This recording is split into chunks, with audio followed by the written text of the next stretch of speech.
Assalamu Walaikum. Hello friends, how are you?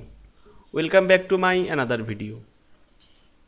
In this video I am going to show you how to convert a table to text separated by tabs in Google Docs.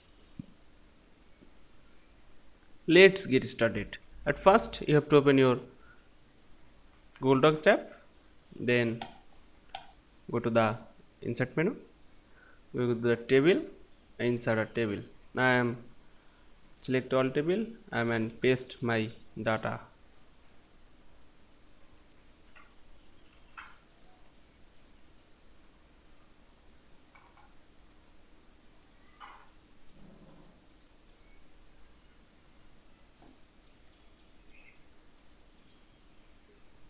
Firstly select the wall, the table, then click right on your mouse and go to the table properties, then click color. You can see here table border color. Now this click the drop down menu and select white color.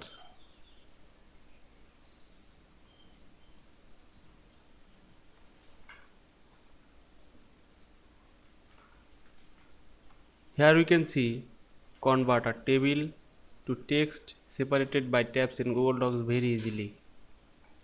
I hope you enjoyed my video. Please like, comment, share and subscribe my channel. Thanks for watching.